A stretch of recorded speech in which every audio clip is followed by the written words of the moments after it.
overrepresentation. It's not even overrepresentation. It's an overthrow. Come on, that's what it is. It's like what happened in Ukraine. It's the same thing. The whole Ukrainian government is the same. It's all Jewish. Yes, it is. It definitely is.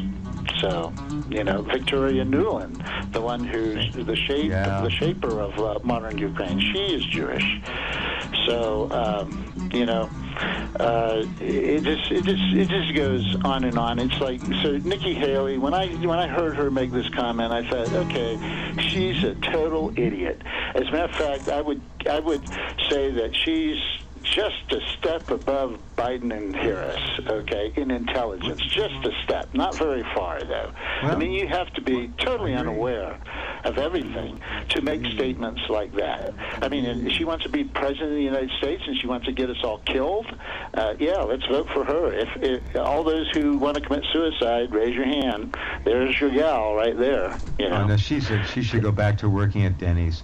Not that she ever did, but she should have.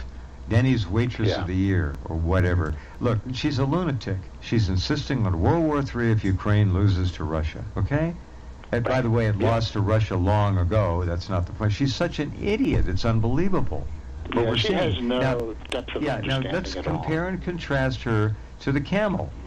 All right, I've got another video up where the camel's saying the same thing over and over again about 50 times. She's an idiot. These people are they're mentally deranged. They're damaged. They're not suitable for anything. And yet they here. She's got this. I've got a video and it's up. Let me play just a little bit of this. She got this phrase. I don't know where she got it, but there's a whole clip of them over and over being repeated in different speeches, addresses, whatever she's doing. She says the same damn expression. What can be unburdened by what has been. That's what she says. Now, some of these show her when she's clearly inebriated, intoxicated, or otherwise drugged. But to take a listen to this crap. It's not only is it a stupid statement, but it means next to nothing. And be unburdened by what has been. And imagine what can be and be unburdened by what has been. You know? What can be unburdened by what has been. What can be unburdened by what has been. What can be unburdened by what has been. What can be unburdened by what has been. What we can see, what we believe can be unburdened by what has been. What can be unburdened by what has been. What can be unburdened by what has been. What can be unburdened by what has been. Who we can be, unburdened by who we have been. What can be unburdened by what has been. All right, I'm going to throw up. Where we can be. It goes on and on.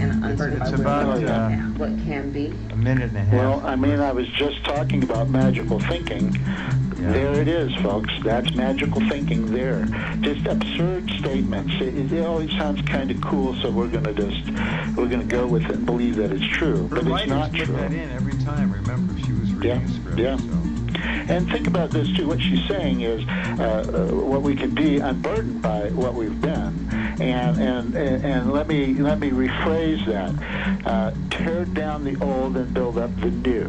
That's Marxism. It's Marxism. That's where that idea comes from. It's a Marxist idea. I mean, it takes some effort, but if you listen to all these catchphrases and all these things that they say, you can see if you look that these are Marxist phrases. This is Marxist philosophy, Marxist politics, Marxist everything. You know, Marxism is comprehensive in everything. Okay, so. You know, it's supposed to reach every part of your life and stuff, you know let me express this in a different way. Maybe this can shorten it. But you see, the Jewish philosophy, Jewish religion says you have to, by your own efforts, make a connection with God, obey God. Okay, so. And unfortunately, the masses of the Goyim will never figure it out. Right. Because the media will not tell them. And unless the There's media other tells them things, it doesn't you know. exist. Yeah, Jeff, they talk about, this book, Homo Deus, by the prophet of the World Economic Forum, Hariri. When he's saying that if you read the book, which I did, it's if you want to read a book and understand how far we've come towards the apocalypse, read his book and what he suggests for humanity. It goes beyond just man being God. They want man to remake man, put mechanical parts in there, put chips in there, put nanoparticles in there. They want to change you. They want to make you docile.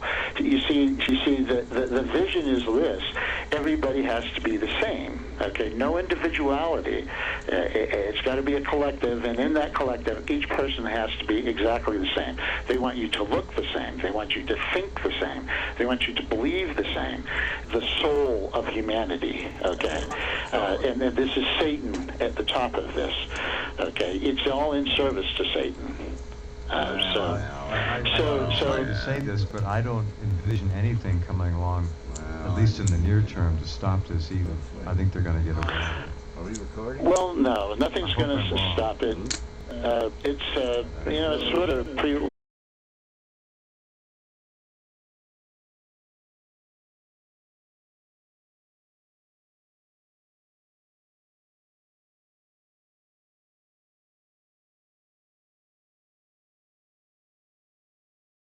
It was.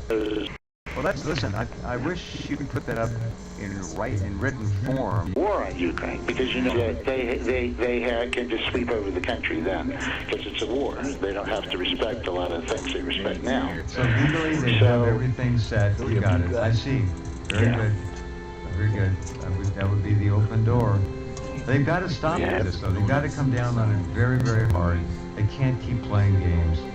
They've got to stop. Not that they're playing games, but they've got to stop it. Well, what Russia is doing is it's trying to, just going for attrition in the Ukrainian army so that when the Russian army moves out, goes on the offensive, they won't have very many casualties. The Russians care about their people. Ukrainians don't give a shit about human beings. The Russians care very much about human beings. It's not the Ukrainians that don't care. It's their controllers. It's the scientists that don't care about the Ukrainians. So, 10 million Ukrainians have fled. They'll never go back. Oh, and by the way... Well, the population of Ukraine is half of what it was in 2014 when they had the Maidan thing. All the easier to make it into the new Israel, right? Or try to, what's left of it. And there are Ukrainian wounded soldiers, I'm told, at a hospital in Vale, Colorado. Americans they're fighting. They know that officially. The knows it over there. They all know it. Yeah. There's no secret. Sure. They're so much better informed than Americans or Western Europeans, who probably have a better clue than most Americans because they're right there. But the Russian public, they know what's going on. They're smart. Which recalls, I saw a video in like 2008 where people were going around in Russia. They were asking Russians, what is it that Americans need to learn? What don't they know? And every Russian replied, history. Americans don't know history. See, they know history, but we don't. We don't even teach it anymore, and what there is of it is so perverted and corrupted. It's not real. No. Well, thank you again for your contribution. Be safe out there, all right? Okay, thank you. Okay, good night. Mitchell Henderson, and hopefully we'll have a transcription of that maybe by Wednesday. You have the program, it'll be up in a couple hours, 3-4 hours maybe. You'll be able to listen to it again and learn from it, share it. Great stuff. Very happy with the guests we have here. They really care. Good people. Just like you. So you all be well.